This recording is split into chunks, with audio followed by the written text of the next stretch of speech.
Blacksmith of the Apocalypse. By Arcuser. Chapter 481. Certificate. After his talk with Mary, Seth had a better idea of the situation in Mina's march. She had assured him that she would take care of the church for Samhatch and talk with Yvette about the procedures. He, on the other hand, would take care of their merchandise and the forgeries. Since very few combat classes came with an appraisal skill, few people in the lower levels could differentiate good weapons from bad ones. An amateur would not be able to see the difference between a mithril sword and a steel sword with their bare eyes. That was why low-level blacksmiths could simply make a cheap average sword and some dubious traders would sell it for a high price while saying it was a second-hand product from the turquoise anvil. The blacksmith had to admit that this was actually partly his fault. Since he had produced items quickly for quantity, he made them using the same pattern over and over. Although made in huge numbers, he had made sure that they had the best balance between the materials he had at hand at the time. All of the weapons were of high quality, but because they all looked roughly the same it created a brand image. People started calling them turquoise swords/maces/spears and associated them with the quality of the turquoise anvil. This made it easy for frauds to copy the overall style but use lower quality materials and skills. They sold cheaply made weapons, using their name.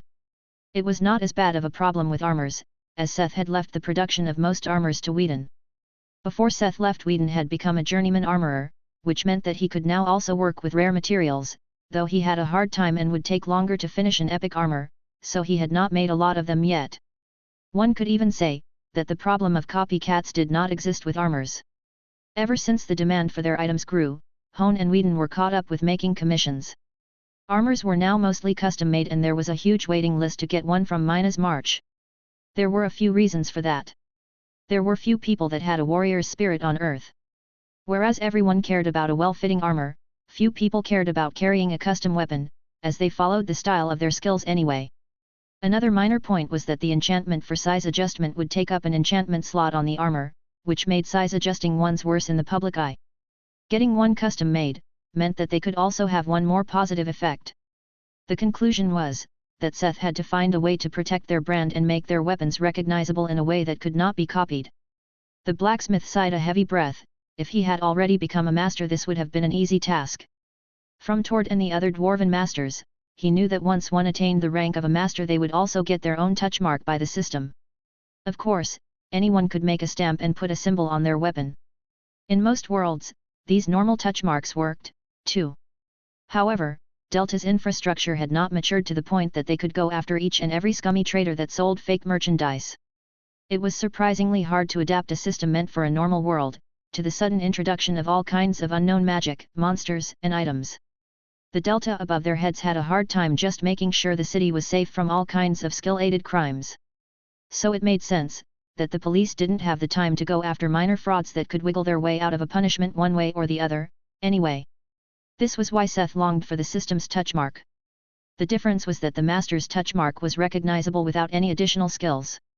One would not need an appraisal skill to recognize it. However, Seth did not have that, yet. He had to come up with some other way.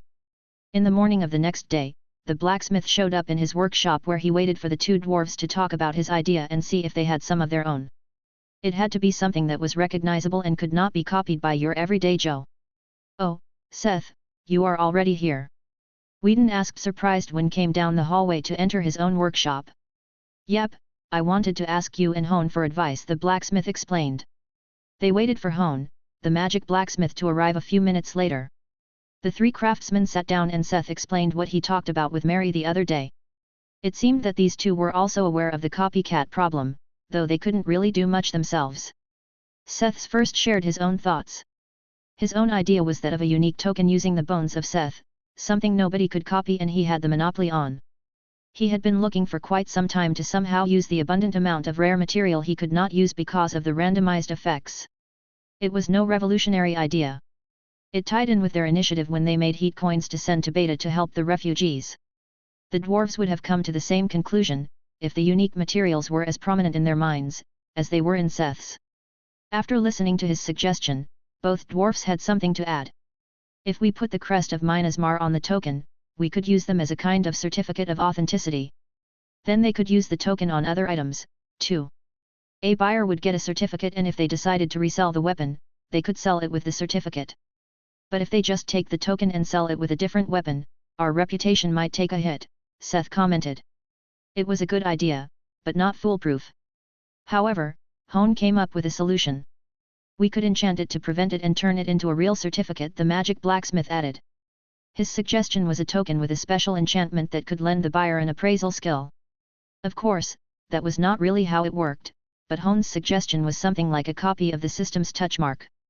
One would be able to channel mana into it and they would be able to see a prepared panel of the weapon's stats. Seth nodded. It was no wonder that Hone would suggest a token, as he was the one who was able to mass-produce enchanted tokens. However, this also came with a problem. We would have to adjust the enchantment for every different item. Whedon critiqued. In that case, they could only use Hone's method for mass-produced items, as such enchantments were hard for blacksmiths to engrave. Still, it was an interesting proposition. Communing with the two dwarves, they perfected the idea together.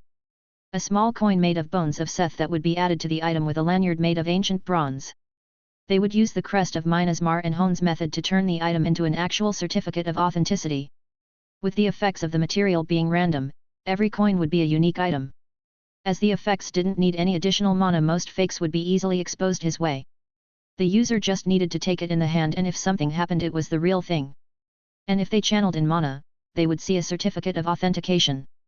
Since all three of them could work with rare materials, it was a cheap and easy solution, that would have no impact on the items themselves. To make it better, they could even add these tokens to the bottles of their high-grade potions.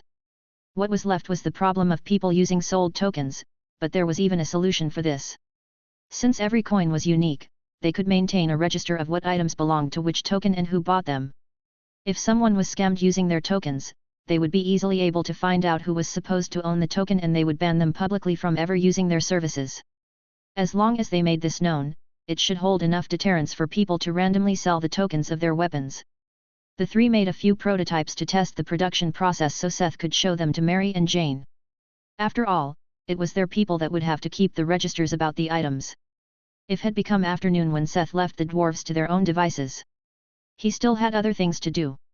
Karina had asked him during the party to come by for a visit whenever he had time. Chapter 482 Expansion of Tree. Before his steps led him to the tree chamber, as he jokingly called the giant cavern where Karina's hanging tree was growing, his stomach led him to the kitchen. "Hey, Seth! Did you come for a snack?" Link greeted him.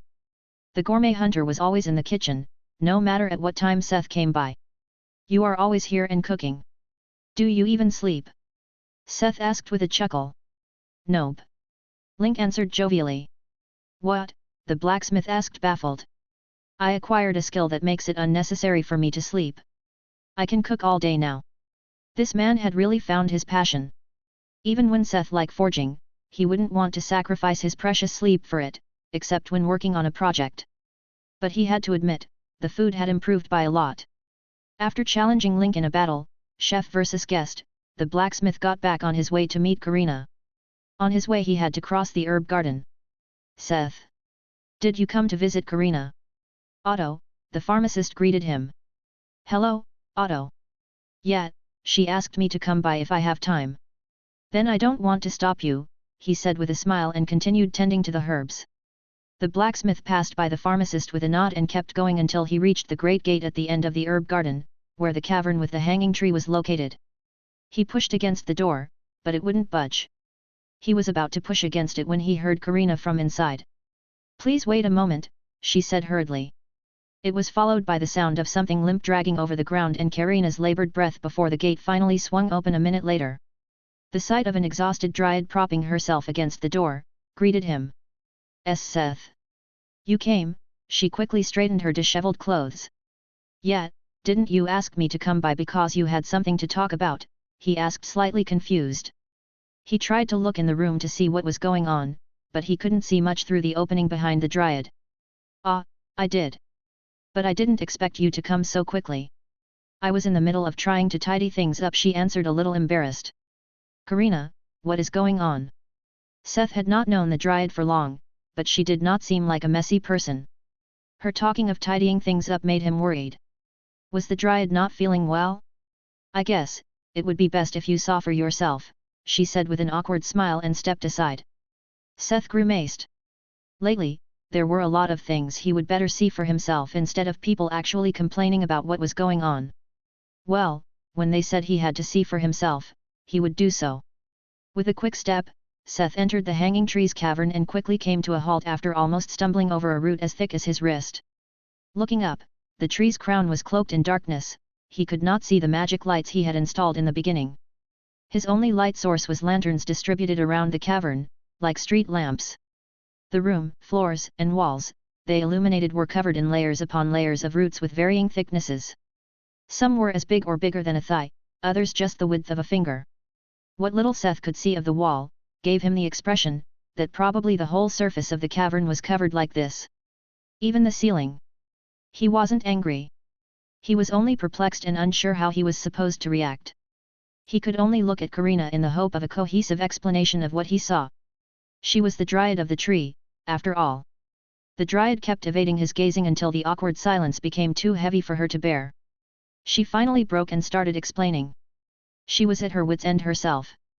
Her hand tried to stop the hanging tree's growth but was only able to slow it down. The cavern was simply too small for its growth. Especially after bringing the tree into this kind of environment. Delta was surrounded by the central mountain range that was filled to the brim with magic. Unlike Alpha, where Seth and the tree originated from, here the tree could happily absorb huge amounts of magic and keep growing indefinitely. No matter what Karina tried, the cavern Seth had prepared was simply too small. But even if he made it bigger, it would not solve the tree's natural urge to grow. Since she didn't know what else to do, she had tried to limit the tree to the inside of the cave, turning it into a huge root egg. Had she not intervened, the tree would have likely already tunneled its way into Minas Mar or to the outside.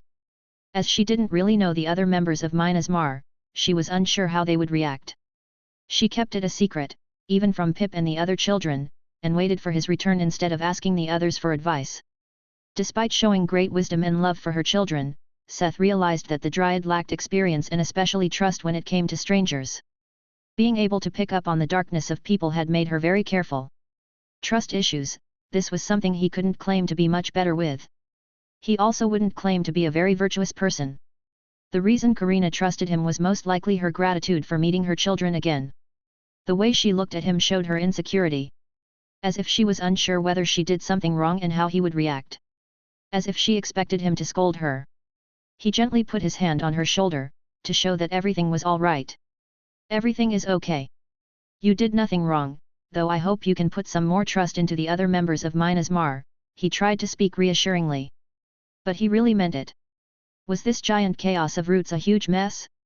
Yes, but nothing he would get angry about. Although the others like Monique, Evie, or Mary would have been able to help sooner, there were no damages, yet. On the contrary, Seth could see that the quality of the hanging tree's wood had improved, probably from the magic, it kept accumulating. Seeing her nod with a relieved expression, gave Seth some peace of mind. Good. Let's see if we can think of a way to deal with this, he said, motivated. The problem was that the tree wanted to grow and lacked the space to do so. It was clear they had to give it a way out. What would have happened if the tree found its outside? He imagined a giant hanging tree sticking out from the mountainside below Delta, while the rest of the mountains stayed a cold, rocky, snow-covered wasteland. How conspicuous would that be? You said you restricted it to the cavern and the roots would have burrowed their way to the outside otherwise. That means you can roughly control it, right? He made sure.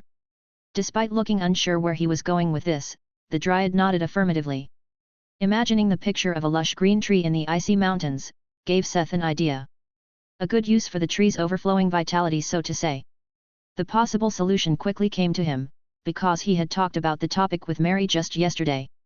This way could also give Karina a chance to improve her trust in the people of Minas March. Most people had flaws, she just had to learn that flaws did not always mean the person was bad. I believe I have a solution for our little problem, but you will have to work with Mary and others on this. You might even have to leave Minas Mar for extended periods of time. Are you ready for that? He asked to see her resolve. This was also a chance for Karina to grow and really integrate into their family. The dryad pondered for a while. Yes, she finally answered with a look of determination on her face. Seeing her resolve, Seth felt assured and shared his idea for the hanging tree's future role in Minas Mar's business venture. A chance for it to thrive. To be something more than just a source of wood material. But still also a source for wood materials. He would not give up on in-house grown materials. Chapter 483. Expansion of Tree, 2. If you want to, you can accompany me back to Mary and we can talk with her about the details, Seth suggested after sharing his plan. Of course, this was only the Tower Master's quick idea. They would still have to ascertain and work out the details with Mary. Although it seemed like a good idea to them, Mary might have a different opinion. They would have to convince her first. Despite Seth being the Tower Master, he made sure not to push a totalitarian reign. He was way too comfortable with leaving work to others for that. In exchange, he was more than willing to listen to the input from others. Karina looked at the dark, root-covered cavern. Yeah, I don't have anything to do right now, anyway, she shrugged and quickly came along. She seemed more than happy about a chance to leave. Just how long had she hidden in that dark room, just to keep it secret? Oh, Karina? You are finally out? It's been the pharmacist greeted them on their way out. Yes, Otto, hello. I'm happy to see you, too. How are the children doing? She quickly cut him off. Pip and the others are fine. They were getting a little worried, but it's great to see you outside again. Otto was a little confused at first but answered with a kind smile. Karina had not further explained for how long she had been hiding the problem. Facing this, Seth felt a little sorry for the Dryad. Hopefully, she would find the trust to approach the other members of Minas Mar more openly in the future.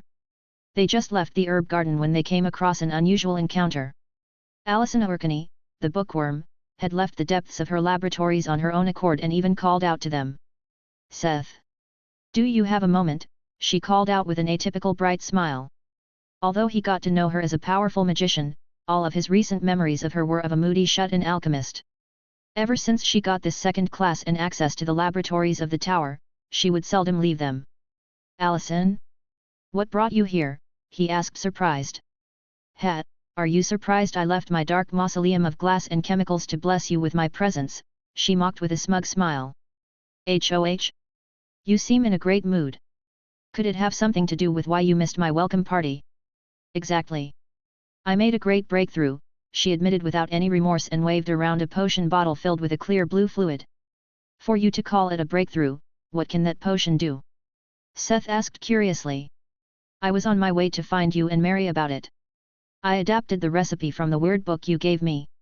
It took a while to get it right and I had to substitute some steps, but this is a potion that can permanently improve all physical attributes by 5, independent of your level or attributes you already have, she answered proudly. Seth's jaw fell open. Karina wasn't really sure what was so amazing about this. One had to know that permanent effects always came with limitations. In the case of food, it was often a question of the attribute difference between the player and the ingredient. When it came to potions it was similar. They would often have a level restriction or only work up to a specific attribute limit. On top of that, one would slowly grow an immunity to the effects of the medicine, so one could not drink a whole lot of high-grade potions to improve one's stats. Potions that could ignore most of these limitations were extremely rare. Even if Alison's potion had some of the drawbacks, even if it could only be used once, the potion would be extremely expensive and the recipe excessively precious. To the point that Seth would compare it to the method to create Ithilden. Maybe not to the same extent, but very similar. How often can it be used before you gain an immunity? The blacksmith finally asked after sorting his thoughts. Thrice, if drunk at once. But I expect that one might be able to drink up to 4 or 5 times without a big loss in effect if they drink them with several weeks in between. Alison explained proudly. It's that powerful. Seth exclaimed. This was no joke. 5 potions meant in the best case 25 to all physical attributes, which were strength, dexterity, agility, and endurance. This was equal to 100 attribute points or 10 levels with the highest possible bonus attribute points. If I were able to make the original, it might be even more powerful. If I understood the recipe, the original body transformation pill would have improved all physical attributes by 30 to 35 points. However, since I had to adapt many production steps and ingredients, it was reduced to at least 15 and at best 25.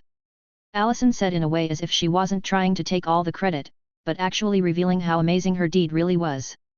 Seth could barely believe it. So much had happened since he left and was still happening right now. You said you were on your way to me and Mary? We were also on the way to her, let's go together. Seth suggested. The Tower Master could have simply ported them to Mary's office, but he wanted to take the time to talk with Karina and Allison for longer. Specifically, he wanted to give the Dryad some time to get to know Allison better. The alchemist on the other hand took her chance and talked excessively to the impressionable Dryad about her research and passion for books. Karina on the other hand did not seem to have a problem with attentively listening to her. When they reached Mary's office, Seth knocked at the door. "Who's there?" came the secretary's voice from inside. "It's me. We have some stuff to talk about," he answered. "Seth? Come in then." The blacksmith, the alchemist, and the Dryad entered the room, where they found the secretary, the immortal witch, and the immortal witch's revived brother, who still hid under a full plate armor. Seth gave Edward Edmonds a slightly displeased glance, as it seemed that he had still not come clean to Evie. It was a good thing that he had not left it up to him. At his point, there would have been some weird drama, if he decided to tell her and Evie didn't already know that her brother was alive again. What a weird assembly. "You did not mention Allison and Karina," Mary said. "Oh? With we, I meant the three of us." Seth explained a little embarrassed. "Evie, let's keep talking at a later." "Allison, is that what I think it is? Did you really succeed?" The immortal witch didn't listen to Mary and spoke up when she saw the bottle in Allison's hand. "Haha, your eyes do not betray you. I have succeeded," she bragged to Evie. She got a little full of herself. "I don't like that," Puffles suddenly complained. "The pot calling the kettle black." Tatzel commented surprisingly sharply. "Tatzel, are you okay?" "Yes, Mom." "Why?" "No worries, just asking." What was going on between those two? Tatzel had even effectively shut up the eye-visor, as Puffles did not further comment on the matter. "Seth, what brought you three here? I can see that Allison probably succeeded with a potion, what about you two?" Mary brought him back into the conversation. Evie and Allison were somehow in their own world, where they talked about effects, recipes, ingredients, and formulas Seth couldn't really follow. It seemed like this was the same for Mary. "Since Allison seems occupied, let's start with Karina's problem," Seth concluded. Together with the Dryad, they described the problem of the hanging tree's brimming vigor and the solution Seth came up with. You are right, this would solve the problem with the security of the trade route, but do you really think people will trust it? Who would want to camp in the shade of hanged monster corpses?" Mary countered Seth's idea. The problem he had remembered from yesterday was the talk about their trade route to Y City they were currently working on. Although the route was being mapped and cleaned, there was nothing stopping monsters from settling again in the area the chimeras pacified. Seth thought they could hit two birds with one stone. If Karina controlled the roots of the tree to grow along their trade route and grow offshoots along the way, the tree could not only grow. It could even thrive by hunting monsters, keeping the path safe, and offering a safe harbor to travelers. However, Mary's objection was legit. Who would want to sleep under a man-eating tree that decorated itself with the hanged corpses of its victims? "Arim, I could tell them to not do that." Karina spoke up. She suggested that the trees could also pull the corpses under the ground. It was not necessary to hang them in the branches. Still, a hunting tree. Mary was not convinced yet. If people saw what the trees did to hostiles, would they really be able to trust them with their lives? Seth had to grin when he had another idea. Once that would turn their trade route into the very definition of a weird fantasy setting. "How about we leave the fighting to golems when people are camping under the tree?" Chapter 484. Developing Weapons. The bard described his idea to them. Mary still looked concerned, but she finally gave in to their plan. "That sounds crazy, but it might work." Evie supported Seth's idea. "Let's talk about the details at a later point," she said with a sigh. "You said there was more." Seth shared their idea of the token coin with them. Allison and Evie also listened this time, as this could be applied to all high-grade items. As the two people in charge of the most potent potions, this also affected them. Keeping a register of the coins seemed like a good idea, and Mary easily agreed to take on this side of the organization. They would then have to organize everything with Jane, who was in charge of the turquoise anvil. The talk of the token coin naturally transitioned to Allison's great breakthrough. This was again a more complicated matter. As one would expect, the ingredients for these potions were not cheap themselves, and she had blown their whole research budget on her experiments. "You blew our whole budget!" Evie exclaimed, shocked. I had the chance to buy all the ingredients in bulk. I had to take this opportunity. Allison defended her action. No wonder you managed to make a leap and finish the recipe, Evie said grumpily. We will talk about the finances later. Since the Tower Master is already here, we should talk about what to do with this potion in the future. Mary stopped the two. I think we should provide them to the lords and the field teams. We could use the potion as an incentive for the Oath Guard, too. The bard's first notion was, of course, to strengthen his own people with it and hog it for themselves. We could also sell them in a very limited quantity at the shop. There are no shops that sell a comparable item in Delta or Y City as far as I know. It would be a good advertisement to get our name even further out there. Evie suggested. We should only sell in on a first-come first-serve basis and not take any order for it either, Mary added thriftily.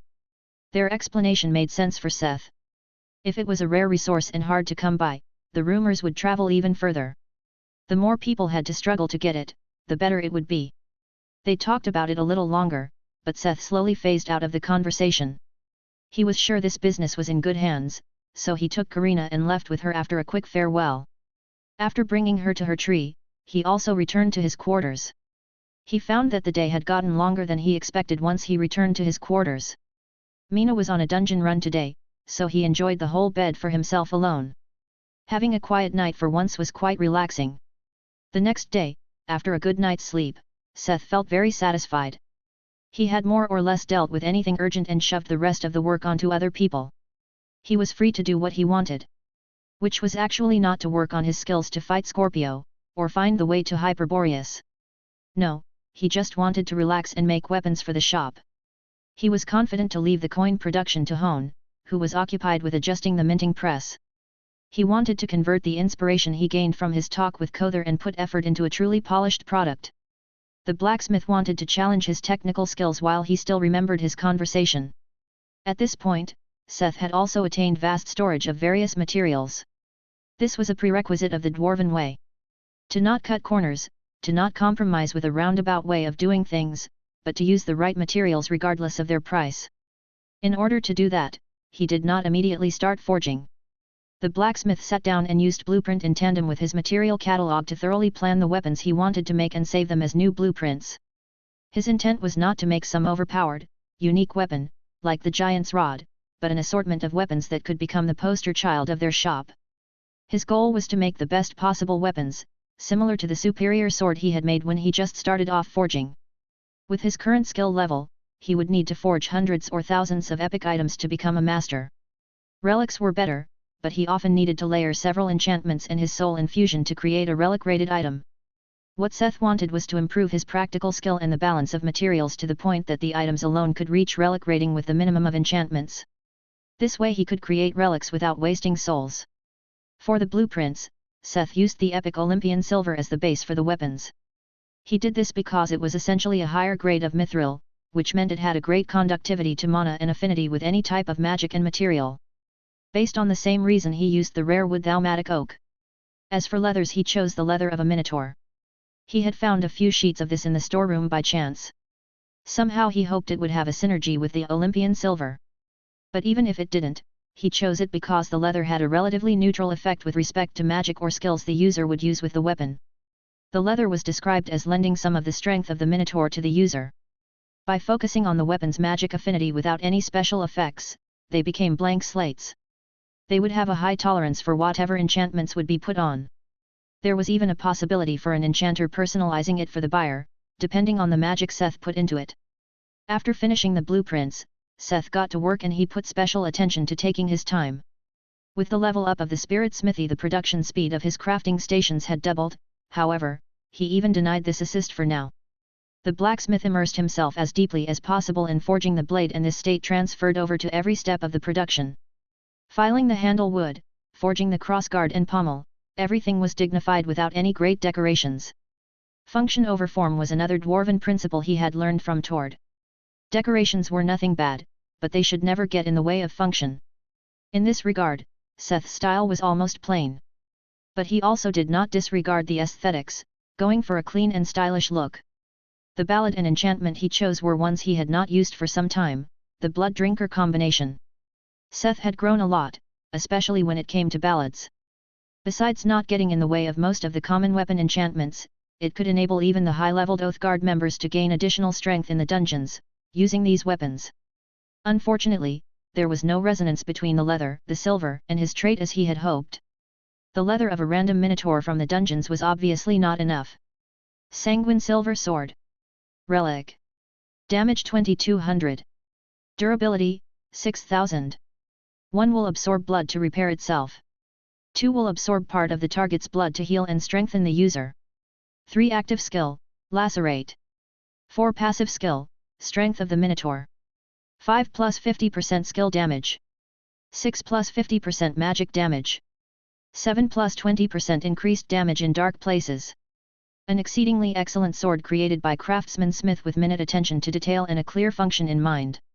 The superior craftsmanship improved its performance to its physical limits, while the enchantments lend an opportunity for growth. Once this sword plays a role in the user's ascent to a legend, the item has a small chance to become legendary.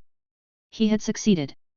He had created a relic-rated item without using soul infusion or a crazy amount of enchantments and special materials. Although the effects were as expected and rather moderate, the performance of the sword itself was overwhelming. Dealing a huge amount of base damage and improving the power of magic and skill damage. The strength of a minotaur improved the strength and endurance of the wielder by 25 when holding the sword at the cost of 20 mana per minute. It was not a lot compared to the enchantments Seth could have done, but in exchange, it kept the option to have an enchanter further enchant it. An unprecedented bonus was the additional damage in dark places imbued by the function of Karen's Obel. Seth noticed a small change in the description of the possibility for it to become legendary. Most of his previous relics had the phrase "if rumors of the item become widely known," however, this was missing here. Also, the chance of it becoming legendary even if it helps in someone's ascension was still small. Was this the judgment of the system, that the sword would be unable to become legendary on its own and only had the possibility to piggyback someone else's achievements? This beckoned the question, of whether this would change if he had someone, for example, Alzalsar, enchant the sword with a strong property. This was something he could test later. What was important was, that he had succeeded. He had gained a visible sliver of proficiency bringing his blacksmith, craftsman, leave 5 to roughly 40%. If this was the same for the other weapons, he only needed another 20 for the next level up. That was if he managed to succeed in all of them. After all, he was most proficient in making swords.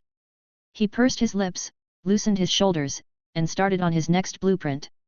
There was no reason to stop here. Next, he started working on a mace. Chapter 485. Progressing. That day he only finished 5 weapons, which was still quick, but slow for his own rate. He quickly found out, that his first success was not easily repeatable. The other 4 weapons, a mace, a spear, and 2 daggers were epic. They had similarly high base stats, but they lacked something to become a relic. Maybe Seth's concentration had waned a little after the sword. If this was true, Seth might start making only 1 weapon a day, as the epic-rated ones did not do a lot for his proficiency. Didn't Mary say that scarcity increased the demand? Instead, he could spend his days practicing music. After all, this was the skill he would have to rely on. The advice of the beggar had finally pushed him to go with this hunch. When he researched about Apollo, he found that they had a lot in common, except that he was a blacksmith, the only skill that was blocked for him on this quest. Apollo used a lyre, like him. Apollo used a bow, like him. Apollo fought a giant snake, like him, technically. Apollo appreciated the free arts, which Seth somewhat counted to. This had to be the reason why his sponsors had backed this quest. Maybe he could gain Apollo's blessing if he pandered to him enough. There was another reason why Seth wanted to solve it with music. He started noticing it during this quest when he was focusing on the music. Although he had intermittently made a song for forging, he had never seen himself as a musician. This had started to change. Not just during the weeks he spent in Kavati Koinen, but in the months prior when he practiced music with Ounce. If he wanted to impress Apollo, it would not be enough to just cover songs of other people. The bard had to write his own songs, but for that, he would have to explore his own music. Although he was able to sing demonic ballads and now even normal songs, none of them were music he would ever listen to in his free time. Since everyone was in the dungeons, Seth was alone in the evening. He did something that he couldn't remember when he did it the last time. He sat in the living room and simply listened to music. It had actually taken him quite a bit of time and money to find his stuff without the internet. While most electronics work in Delta and the basic functions of phones worked, the internet was unavailable, which made a lot of things he was used to hard to get by. After testing around a little in the following days, Seth restricted himself to making only 2 to 3 weapons a day and spent the rest of his free time working on his music. He also started to visit the Bard College again. This time it was not to scour the library for useful songs but to further master his demon language. Although he did not meet any resistance from the demons or faculty, the only people that interacted with him regularly were the mantis-like music teacher and Ember, the demon girl he befriended. Seth couldn't really blame them, as the blacksmith also didn't really put any effort into connecting with the demons. He only visited the few classes of interest or went straight to the library to look for things. This was also because he was not really interested in the musical part beforehand. It was the music teacher that suggested he should also visit other classes that helped with lyric composition and songwriter. If he wanted to grow as a musician, despite not knowing much of the basics, it was a good idea to start by visiting these classes and deepen his knowledge. Since he never visited a lot of classes despite being a student here, many people had forgotten that there was a human at their college. His showing up at classes more often reminded people again, and he was the center of attention, though nobody approached him with hostility. Time had passed, but the lesson he taught last time was still a reminder for them to keep their distance. Besides training his skills, he also wanted to raise his levels, to improve spirit smithy. However, things were not as easy as they once were. More people reached higher levels and more guilds had grown in Delta. He and the Turquoise Anvil were not innocent of the growth of adventurers in Delta. The tournament had brought in quite a few people that grew to become household names in the city's current adventurer scene. And obviously, their supply of weapons to the paying customers also played a part in it. The inevitable outcome was that the demand for the dungeons rose and dungeon runs had to be booked in advance. Seth could not randomly show up at the dungeon of his choice and kill his way through it. Minas Mar had some exclusive rights because of their standing and the role they played in the emergency relief after the tournament. Even those were mostly booked by Minas Mar's regular teams from the Oath Guard. As Seth planned to visit the dungeons with his golems, and not with any of the teams, he had to deal with limited access. Although Seth's progress was slightly hampered, everything else was going well. The new tokens were well received by the customers and the potion strategy was also gaining track. The blacksmith had already drunk his first potion, gaining 5 points in strength, dexterity, agility, and endurance. Seth's sanguine silver weapons did not immediately find their way into the shop. Instead, they were, similar to the potions, used as incentives for loyal members of Minas March. Bit by bit, the Oath Guard's old weapons would be phased out and sold in the store. In the same sense as the potions, these blood drinker weapons could greatly help the members grow, independently from their level. The impact of strength above one's level was not to be underestimated. Although they had no enemies for now, who knew when they would have to fight other players? It was not outside their expectations that people would covet their wealth or the new trade route they were establishing. This made their plans to make it truly exclusive even more important. The planning for the Hanging Tree's involvement was mostly done. Soon an expedition team would set off. Team 3 would set off with Karina and meet up with the Chimeras in the city of Nas Corn. The plan was for the Dryad to lead the routes along the trade route and grow offshoots along the route in places for potential camping sites. Who would be able to contend for it, when they controlled and protected all waypoints in this manner? It was another reason Seth wanted to quickly level up and improve the spirit smithy. He had offered the golems as a way to protect the trade route in addition to the trees. That was why he wanted the golem forge as soon as possible. It sounded like a way to quickly produce strong golems, instead of tediously crafting them by hand.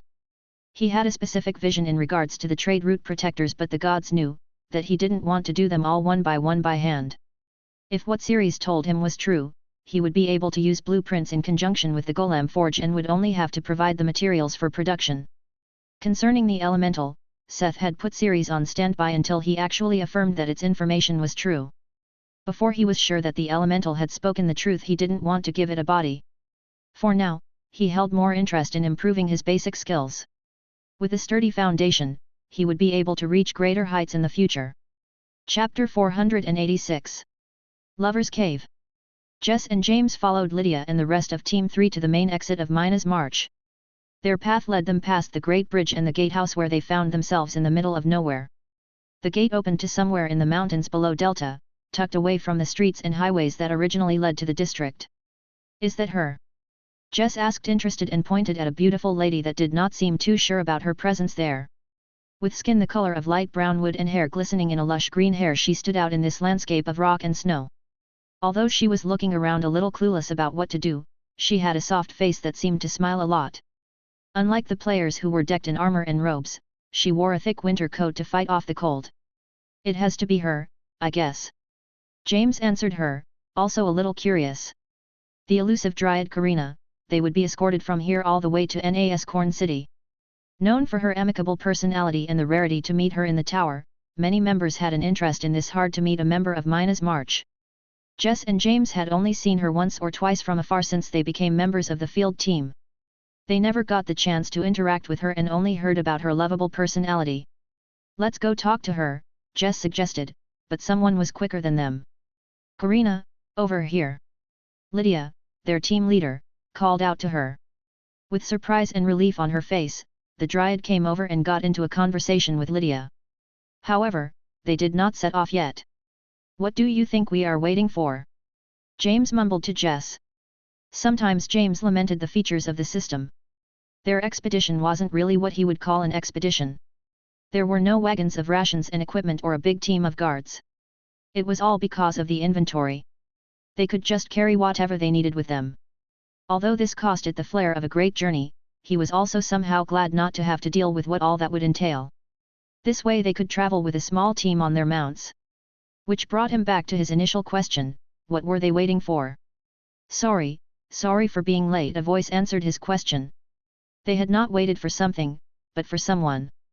The tower master had suddenly exited from the gate behind them and excused himself for being late. The tower master was going to accompany them on this journey? Jess and James looked at each other in surprise. The Tower Master. It's really the Tower Master, the members of the Oath Guard teams that were coming along mumbled.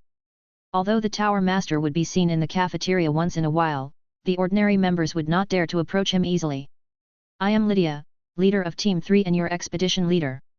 Seth, the Tower Master, will be accompanying us. He will take care of clearing the dungeons on our way, so be thankful that he is taking some work off your hands. Lydia explained. There were dungeons along the way that the Chimeras had discovered. The camping sites were planned close to the dungeons on purpose. Originally they were briefed that they would have to take over the task to clear the dungeons during the time it took for the offshoot wood to grow. Hearing that the Tower Master would take over this task made them all heave a sigh of relief. It meant they could rest from the journey instead of fighting their way through a dungeon. I'm glad you are coming along. Karina greeted the Tower Master with a kind smile. Don't you think she's looking a little relieved? Jess whispered to James. Although she had been talking with Lydia amicably while smiling, Karina seemed a lot more relaxed with Seth close by. Do you think there is something going on between the two? James asked with furrowed brows. I wouldn't be surprised if they did, a third person butted into their gossip. How would you know? Jess asked the newest member of Team 3. A female with a kind of bandit class the Tower Master brought with him from Krina. IIERM. Fianus blushed furiously. Oh right, didn't you vanish with Mina and the Tower Master that one night? Don't tell, did you? Jess implied with a raunchy smile. I don't want to talk about that. Nothing happened. She tried to get out of the situation. But Jess didn't let her.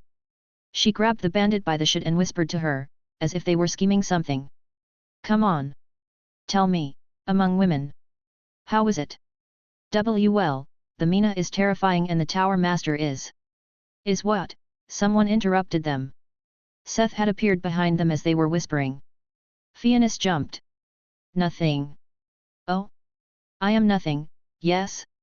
Then how about you visit my tent tonight and we see whether I am nothing, the Tower Master teased her. And no. I mean, the Tower Master is big and strong, she corrected herself shyly. That sounds about right.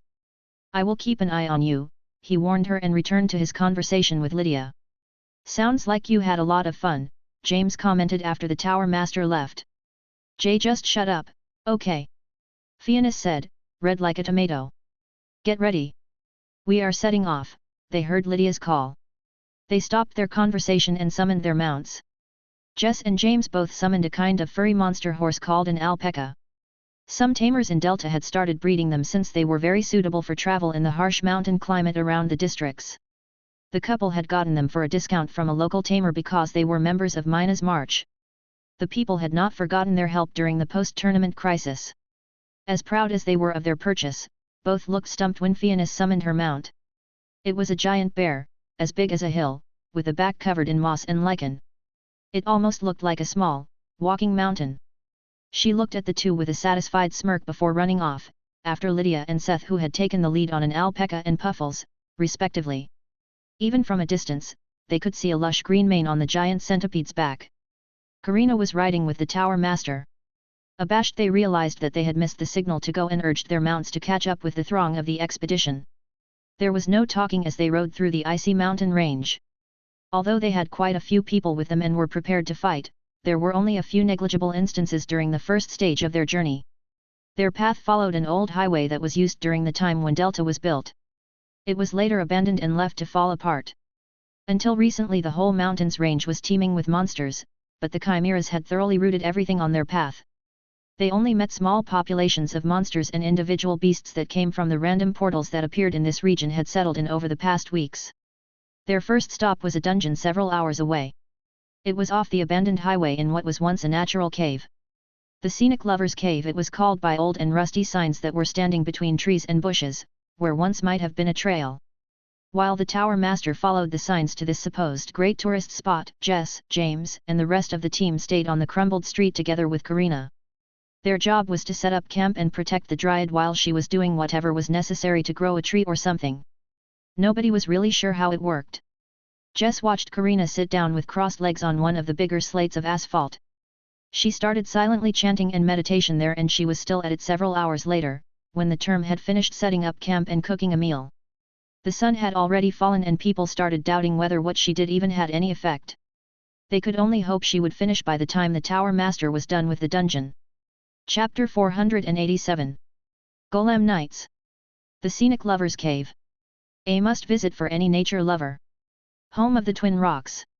Seth was barely able to read some of the rusted signs as he made his way past the overgrown shrubbery. It reminded him of a time when people were still spread around Earth, when the districts were just being built and people still traveled.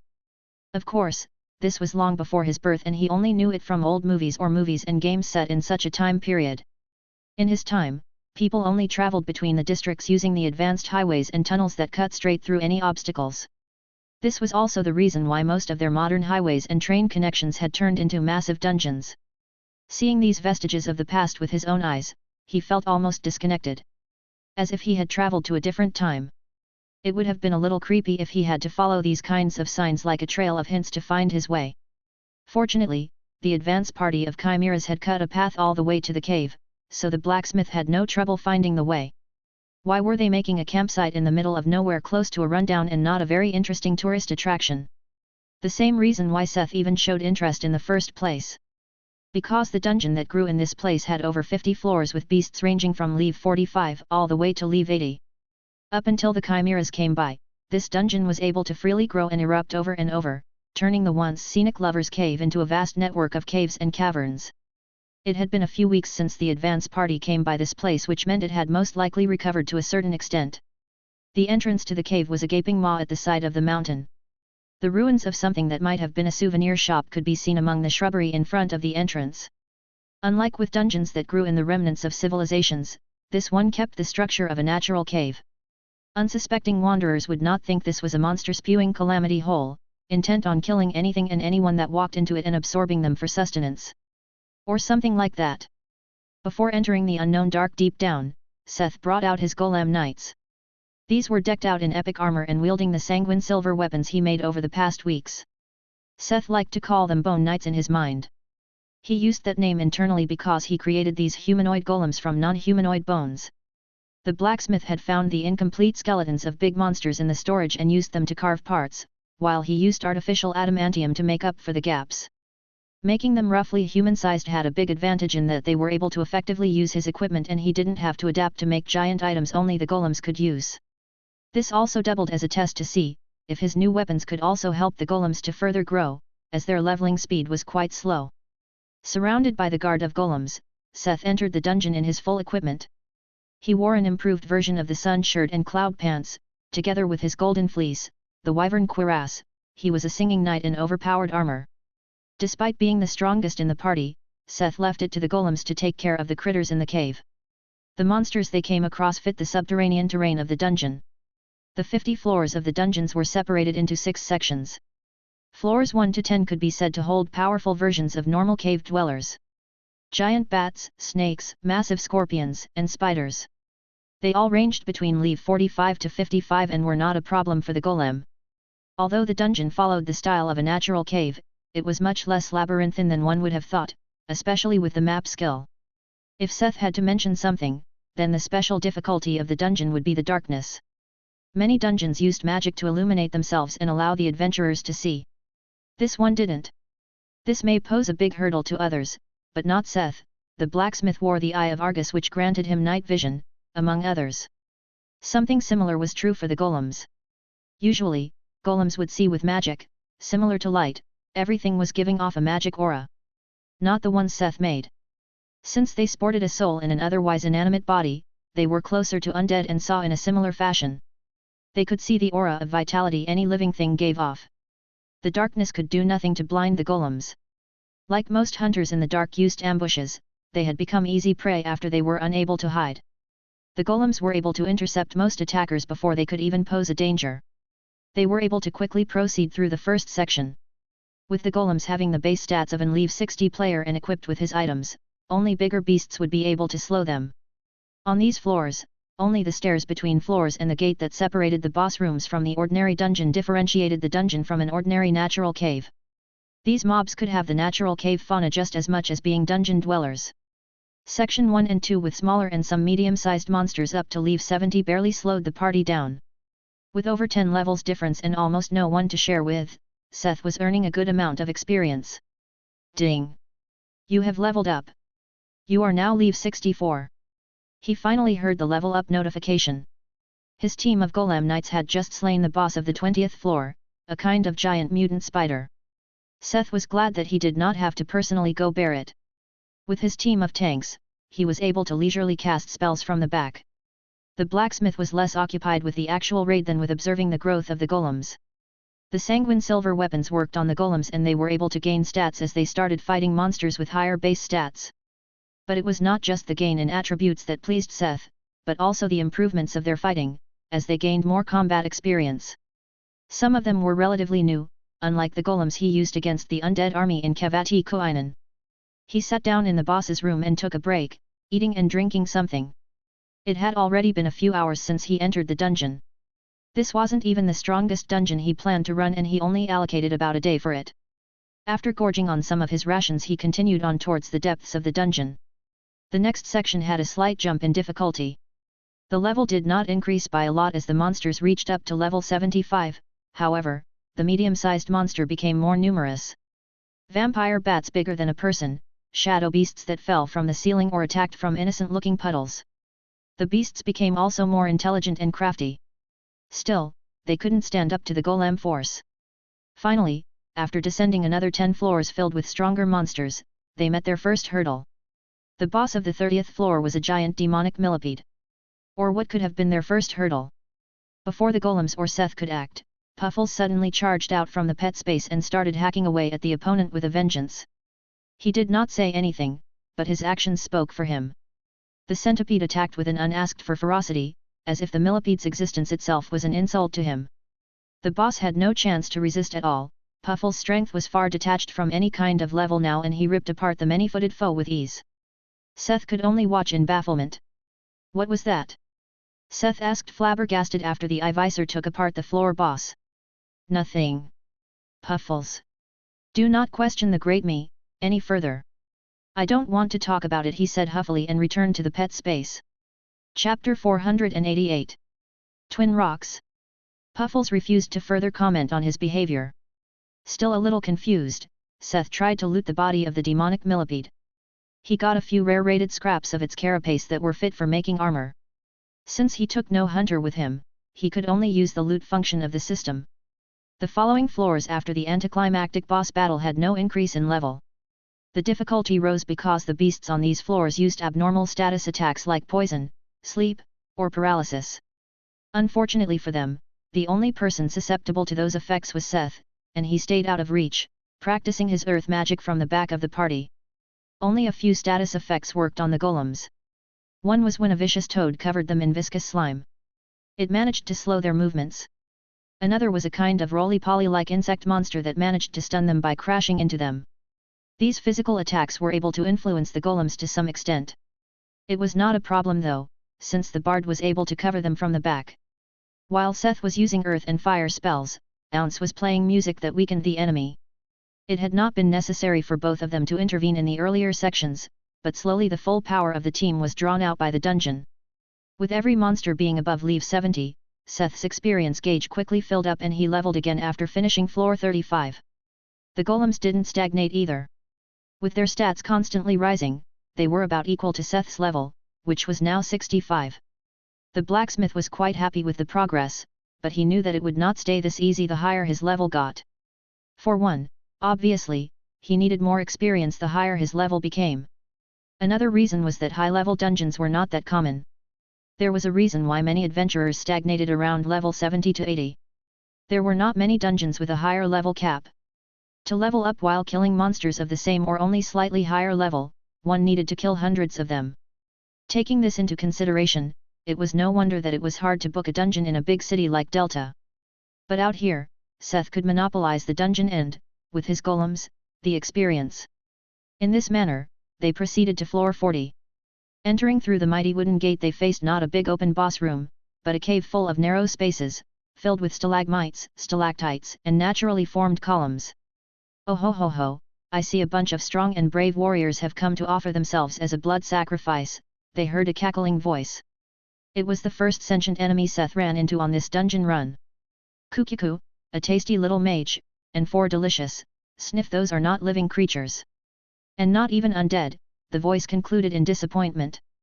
With a dramatic entrance, a giant man but in wide robes appeared within a column of light, that was somehow falling from the ceiling. It was the first source of light Seth came across in this dungeon, and it was used as a spotlight. Little mage with his puppets, I, Vampire Lord Nigo, greet you, and thank you for your sacrifice. Vampire Lord? This giant, ugly bat was supposed to be a vampire? The blacksmith still remembered Valen. Although he had turned into a similarly giant and ugly bat, his human form conformed a lot more to Seth's picture of a vampire lord. Actually, I'm not a mage, he rebutted the boss. Using observation on the vampire, he found it was an level 75 boss. Oh, but didn't you use fire and earth on your way here? What are you, if not a mage? The bat asked with a sardonic grin as if it got a special kind of kick out of seeing adventurers despair when they learned that the vampire had watched them the whole time. But it was disappointed again when Seth answered without really caring. I am actually a blacksmith and a bard. Didn't you see my lyre? Seth informed the beast. A bard. And a blacksmith, the bat exclaimed and started laughing. It even bent over and hit its thigh, laughing. Why did you even correct me? Calling yourself double trash so proudly, PFF, it uttered in between laughing and gasping for air. Seth's eyes turned cold. Although the boss seemed talkative, the blacksmith just lost any interest in a conversation. He simply couldn't understand where this disregard for his classes came from.